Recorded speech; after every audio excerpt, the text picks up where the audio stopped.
Chapitre 21. La cité sainte qui descend du ciel. Apocalypse 21, 1, 27. Puis je vis un nouveau ciel et une nouvelle terre, car le premier ciel et la première terre avaient disparu, et la mer n'était plus.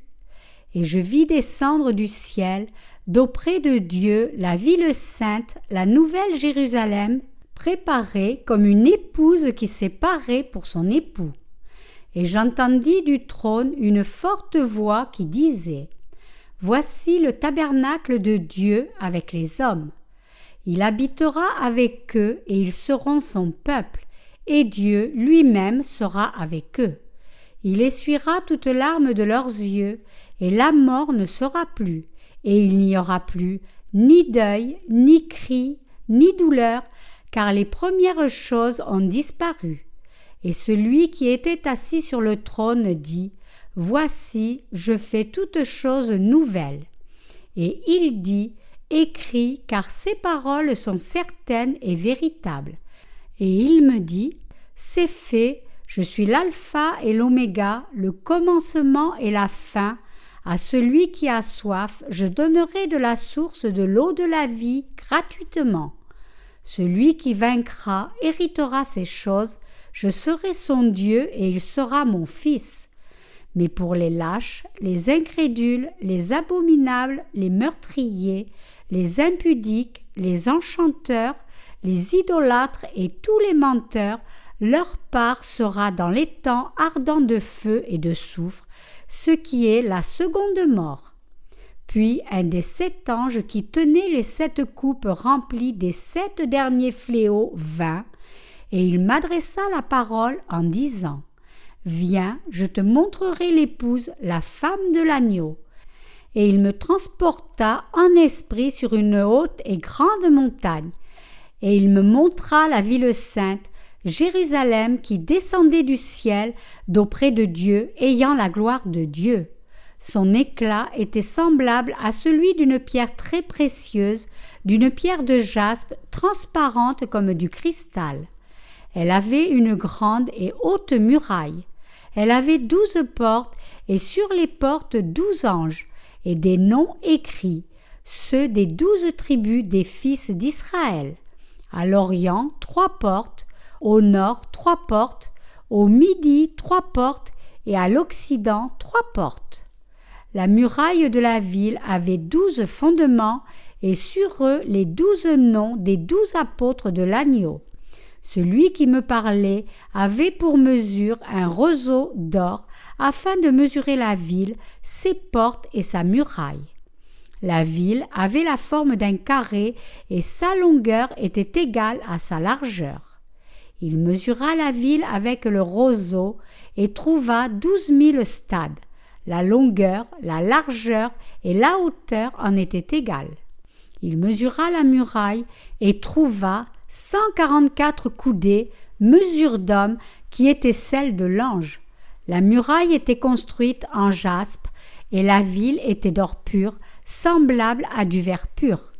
Les fondements de la muraille de la ville étaient ornés de pierres précieuses de toute espèce. Le premier fondement était de jaspe, le second de saphir, le troisième de chalcédoine, le quatrième d'émeraude, le cinquième de sardonyx, le sixième de sardoine, le septième de chrysolite, le huitième de béryl, le neuvième de topaze, le 10e de chrysoprase, le 11e de hyacinthe et le 12e d'améthyste. Les 12 portes étaient 12 perles, chaque porte était d'une seule perle. La place de la ville était d'or pur, comme du verre transparent. Je ne vis point de temple dans la ville, car le Seigneur Dieu Tout-Puissant est son temple, ainsi que l'agneau. La ville n'a besoin ni du soleil ni de la lune pour l'éclairer, car la gloire de Dieu l'éclaire et l'agneau est son flambeau. Les nations marcheront à sa lumière, et les rois de la terre y apporteront leur gloire. Ses portes ne se fermeront point le jour, car il n'y aura point de nuit. On y apportera la gloire et l'honneur des nations, Il n'entrera chez elle rien de souillé, ni personne qui se livre à l'abomination et au mensonge. Il n'entrera que ceux qui sont écrits dans le livre de vie de l'agneau. Exégèse. Verset 1. Puis je vis un nouveau ciel et une nouvelle terre, car le premier ciel et la première terre avaient disparu et la mer n'était plus. Cette parole signifie que notre Seigneur accordera son nouveau ciel et sa nouvelle terre en cadeau aux saints qui ont pris part à la première résurrection. À partir de ce moment, les saints ne vivront plus sur les premiers ciels et terres, mais dans un nouveau monde fait d'une deuxième terre et d'un deuxième ciel. Cette bénédiction est un cadeau qu'il accordera à ses saints. Dieu donnera une telle bénédiction uniquement aux saints qui ont participé à la première résurrection. Ceux qui jouiront de cette bénédiction, en d'autres mots, sont les impurs qui ont reçu la rémission du péché en croyant en le saint évangile de l'eau et de l'esprit donné par Christ. Notre Seigneur est l'époux des saints. À partir de maintenant, tout ce qui attend les épouses est d'être revêtues de la protection et des bénédictions de l'époux et de recevoir la puissance comme épouse de l'agneau, leur époux, et de vivre dans la gloire de son glorieux royaume. Verset 2. Et je vis descendre du ciel, d'auprès de Dieu, la ville sainte, la nouvelle Jérusalem, préparée comme une épouse qui s'est parée pour son époux.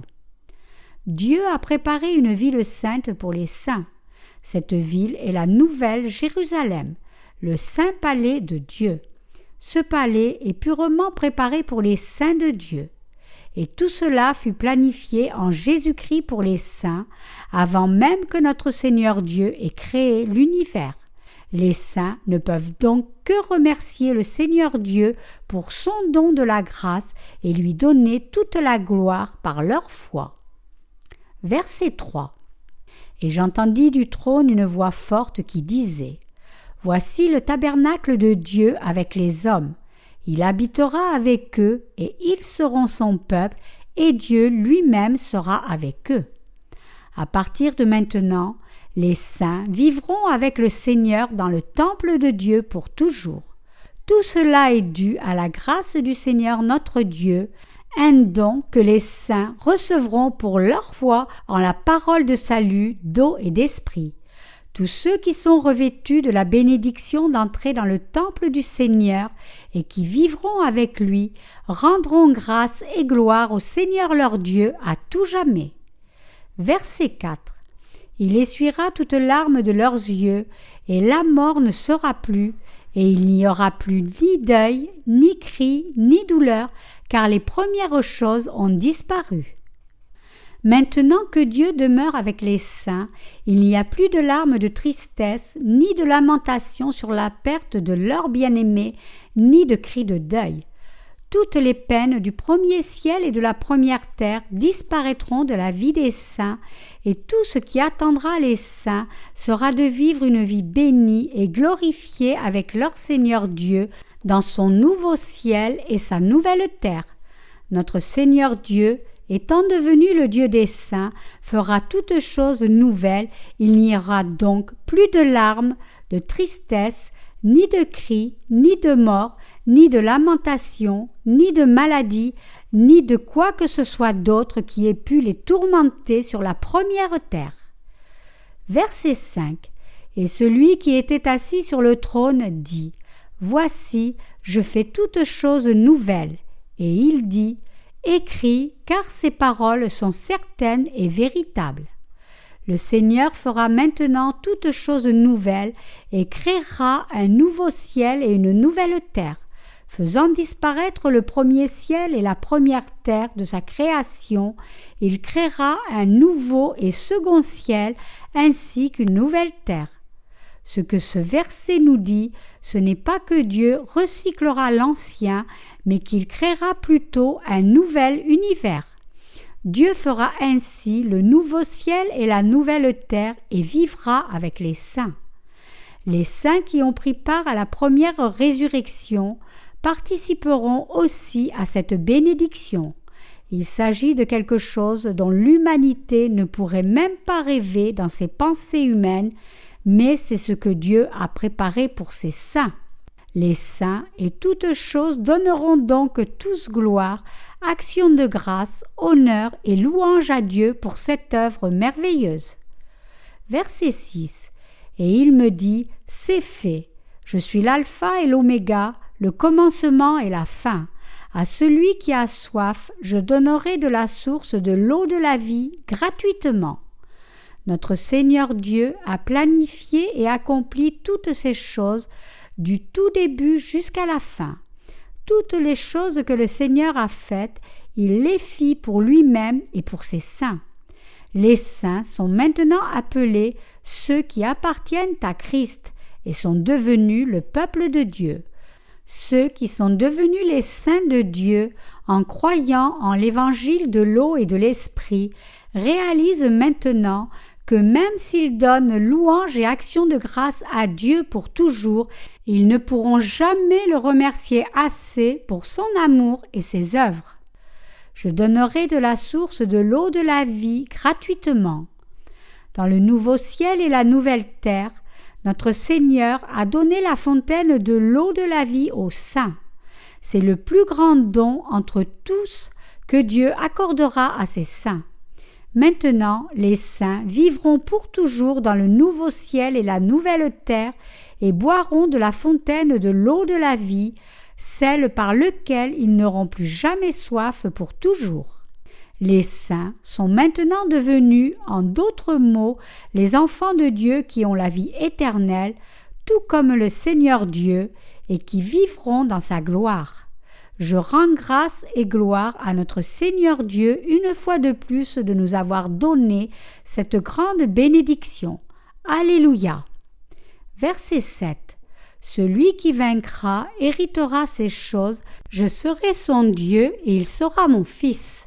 Celui qui vaincra fait référence ici à ceux qui ont défendu leur foi donnée par le Seigneur. Cette foi permet à tous les saints de vaincre le monde et les ennemis de Dieu. Notre foi en le Seigneur notre Dieu et un amour vrai de l'évangile de l'eau et de l'esprit qu'il nous a donné est ce qui nous donne la victoire sur tous les péchés du monde, sur le jugement de Dieu, sur nos ennemis, sur nos propres faiblesses et sur la persécution de l'Antéchrist.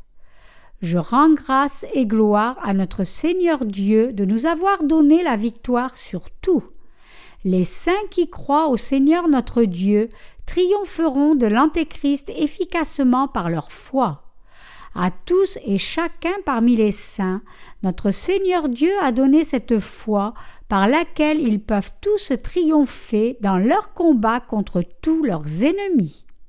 Dieu a maintenant permis aux saints, qui ont ainsi vaincu le monde et l'Antéchrist par leur foi, d'hériter de son nouveau ciel et de sa nouvelle terre. Notre Seigneur Dieu a donné une foi victorieuse à ses saints pour qu'ils puissent hériter de son royaume. Puisque Dieu nous a donné une foi qui triomphe sur l'Antéchrist, Dieu est maintenant devenu notre Dieu et nous sommes devenus ses enfants. Je rends grâce et louange à notre Seigneur Dieu de nous avoir donné cette foi victorieuse sur tous nos ennemis. Verset 8. Mais pour les lâches, les incrédules, les abominables, les meurtriers, les impudiques, les enchanteurs, les idolâtres et tous les menteurs, leur part sera dans l'étang ardent de feu et de soufre, ce qui est la seconde mort. En son essence, notre Seigneur Dieu est le Dieu de vérité et le Dieu d'amour. Alors, qui sont donc ces gens qui sont fondamentalement lâches devant Dieu? Ils sont ceux qui sont nés avec le péché originel et n'ont pas lavé tous leurs péchés par la parole de l'évangile d'eau et d'esprit donné par le Seigneur. Puisque ceux-ci, en leur essence même, adorent le malin plus que Dieu, ils sont clairement devenus les serviteurs de Satan. C'est parce qu'ils adorent le malin devant le Seigneur Dieu et parce qu'ils aiment et suivent les ténèbres plus que la lumière qu'ils ne peuvent être que lâches devant le Seigneur Dieu. Dieu est la lumière en son essence. C'est un fait établi que ces gens qui sont ténèbres en eux-mêmes auront peur de Dieu. Comme les âmes de ceux qui appartiennent à Satan aiment les ténèbres, ils sont lâches devant Dieu, qui est lui-même lumière. C'est pourquoi ils doivent abandonner à Dieu leur méchanceté et leur faiblesse et recevoir la rémission de leurs péchés de sa part. Les incrédules dont les cœurs fondamentalement ne croient pas en l'amour de notre Seigneur Dieu, ni en son évangile d'eau et d'esprit, sont ses ennemis et les plus grands pécheurs devant Dieu. Leurs âmes appartiennent à l'abominable, et ils s'opposent à Dieu, aiment le péché et commettent tous les péchés, ils suivent de faux miracles, adorent toutes sortes d'idoles et racontent toutes sortes de mensonges. Ainsi, par le juste jugement de Dieu, ils seront tous jetés dans le lac ardent de feu et de soufre. C'est leur condamnation à la seconde mort. Dieu n'accordera pas son nouveau ciel et sa nouvelle terre à ces gens qui sont lâches devant lui, qui ne croient pas en son évangile d'eau et d'esprit, et qui, s'étant transformés en serviteurs de Satan, sont abominables. Plutôt, notre Seigneur leur accordera uniquement sa condamnation éternelle, les jetant tous, incluant les meurtriers, les gens sexuellement immoraux, les sorciers, les idolâtres et tous les menteurs, dans le lac de feu et de soufre. L'enfer que Dieu leur donnera est leur seconde mort. Verset 9. Puis un des 7 anges qui tenaient les 7 coupes remplies des 7 derniers fléaux vint, et il m'adressa la parole en disant : Viens, je te montrerai l'épouse, la femme de l'agneau.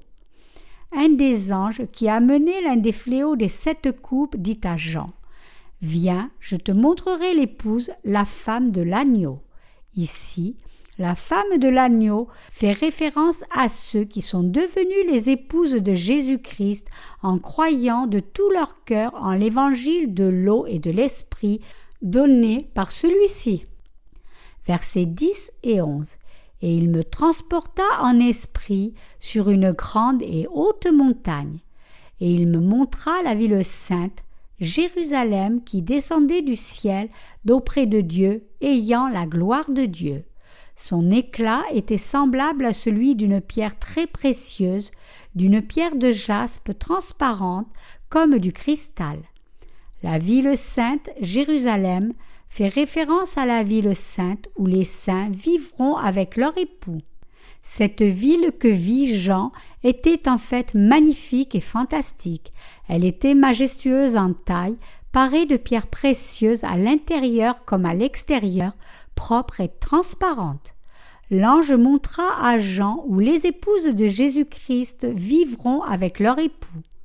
Cette ville sainte de Jérusalem descendant du ciel est le don que Dieu accordera à la femme de l'agneau. La ville de Jérusalem brille avec éclat et sa lumière est comme une pierre très précieuse, comme une pierre de jaspe transparente comme du cristal. Ainsi, pour tous ceux qui y vivent, la gloire de Dieu est avec eux pour toujours et à jamais. Le royaume de Dieu est fait de lumière, et ainsi seuls ceux qui furent nettoyés de toute leur noirceur, de leur faiblesse et de leurs péchés peuvent entrer dans cette cité. Par conséquent, nous devons tous croire que pour pouvoir entrer dans cette cité sainte, nous devons apprendre, connaître et croire en la parole vraie de l'évangile d'eau et d'esprit que notre Seigneur nous a donné. Verset 12. Elle avait une grande et haute muraille.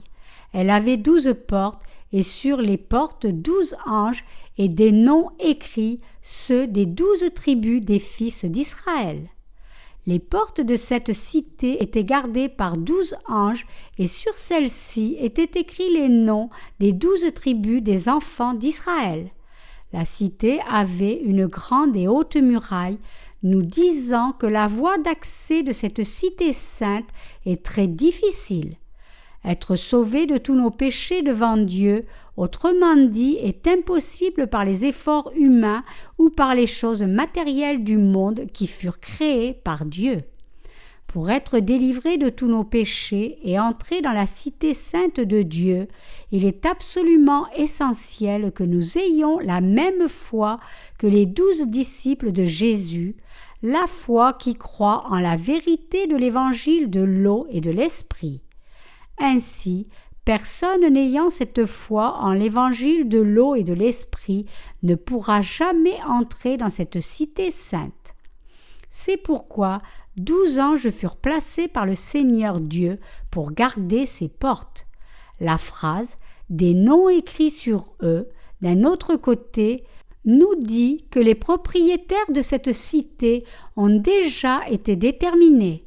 Ces propriétaires ne sont nul autre que Dieu lui-même et son peuple, car la cité appartient au peuple de Dieu, eux qui sont devenus ses enfants. Verset 13. À l'Orient, 3 portes, au Nord, 3 portes, au Midi, 3 portes et à l'Occident, 3 portes. Tout comme 3 portes furent placées à l'est de la ville, le Nord, le Sud et l'Ouest comportent aussi 3 portes chacun. Cela nous montre que seuls ceux qui ont reçu la rémission du péché, en croyant en l'évangile de l'eau et de l'esprit avec leur cœur, peuvent entrer dans cette cité. Verset 14. La muraille de la ville avait 12 fondements, et sur eux les 12 noms des 12 apôtres de l'agneau. D'énormes pierres sont souvent utilisées comme fondation de bâtiments ou d'édifices.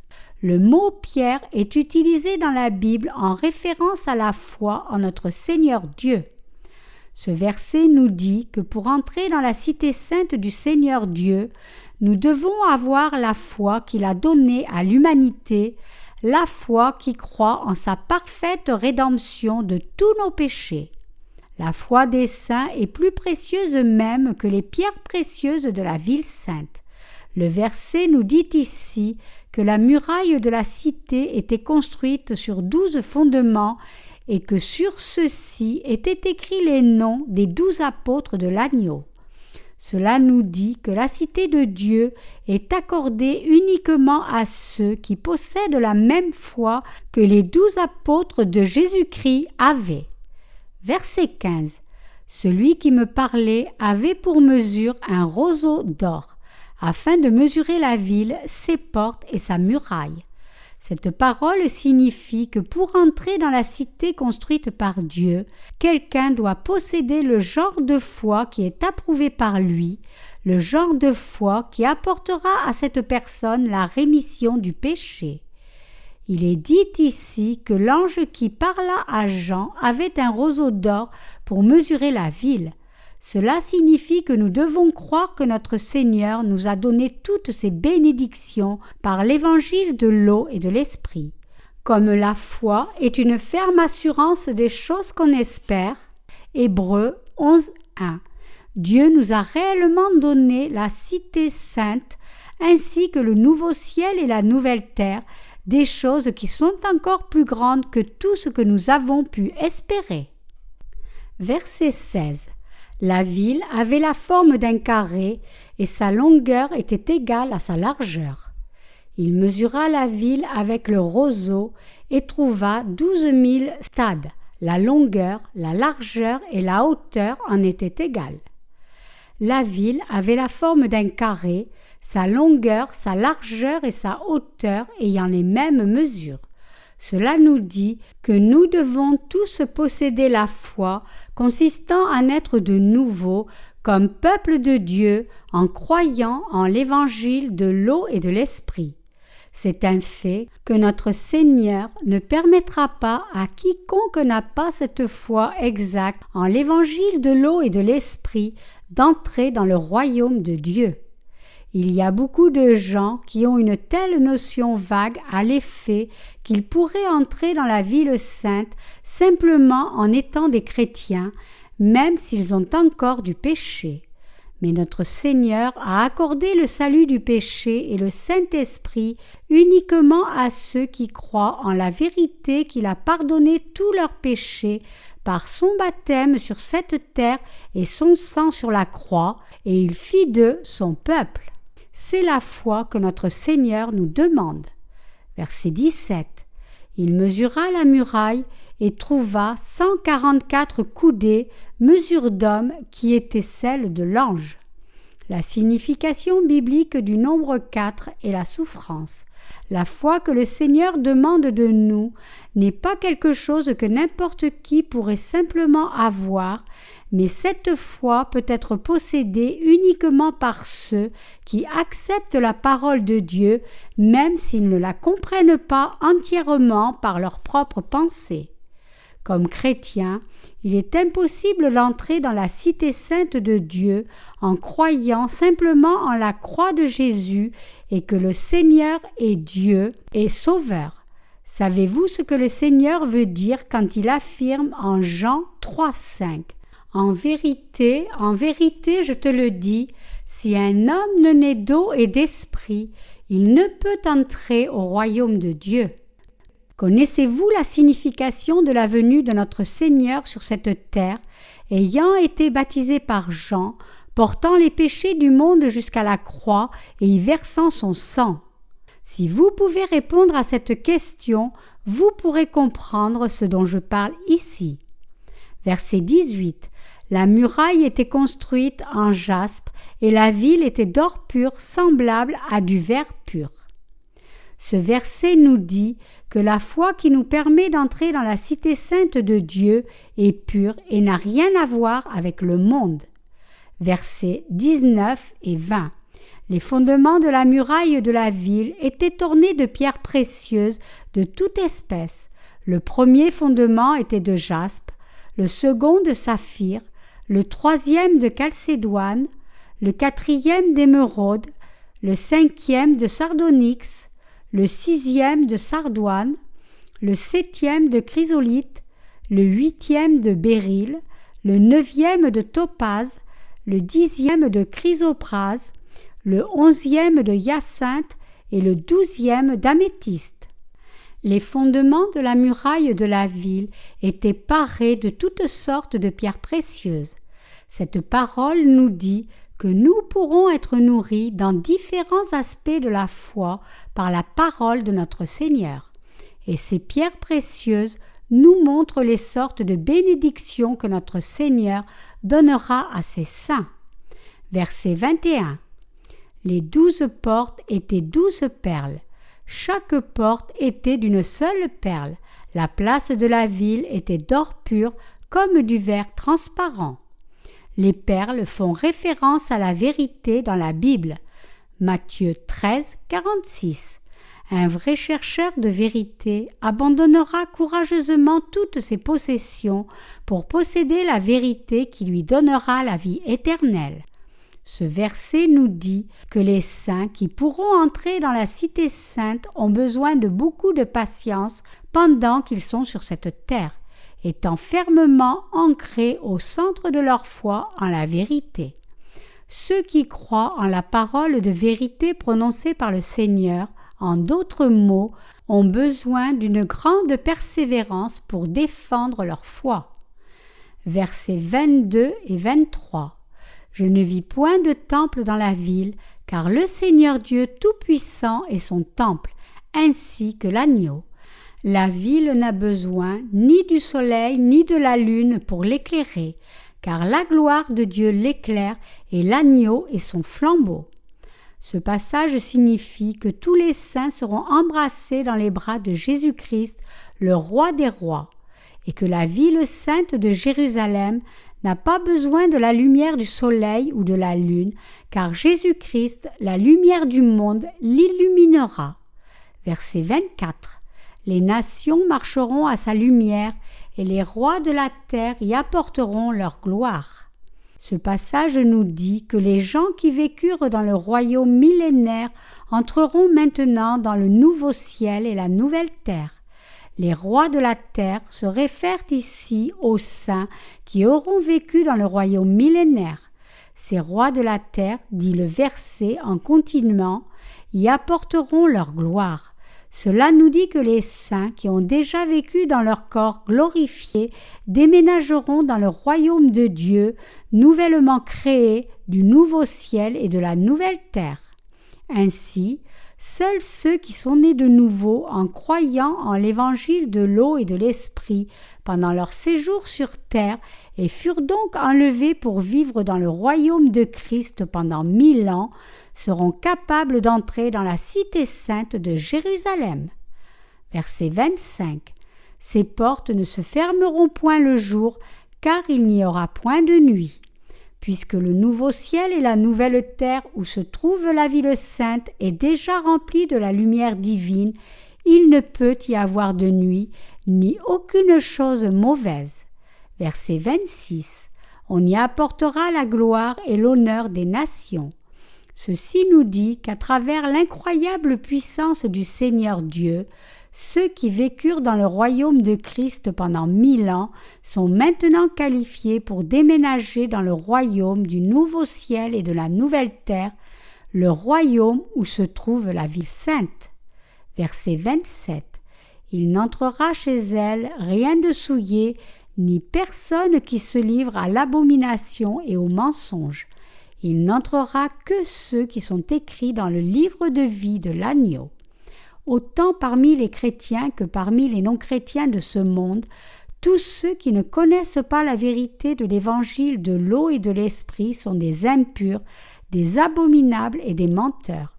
Ils ne pourront donc entrer dans la ville sainte. La parole de Dieu ici nous permet de confirmer à quel point est grande la puissance de l'évangile de l'eau et de l'esprit que le Seigneur nous a donné sur cette terre. Même si l'évangile de l'eau et de l'esprit a été prêché à beaucoup de personnes sur cette terre, il y eut des temps où cet évangile fut ignoré et méprisé, même par des gens soi-disant chrétiens. Mais seule la foi en l'évangile de l'eau et de l'esprit donné par le Seigneur est la clé du ciel. Beaucoup de gens restent ignorants de cette vérité, mais vous devez savoir que quiconque réalise et croit que par l'évangile de l'eau et de l'esprit, le Seigneur lui a donné les clés du ciel et de la rémission du péché, aura son nom écrit dans le livre de vie. Si vous acceptez et croyez en la vérité de l'évangile d'eau et d'esprit, vous serez revêtus de la bénédiction d'avoir accès à la cité sainte et y entrerez.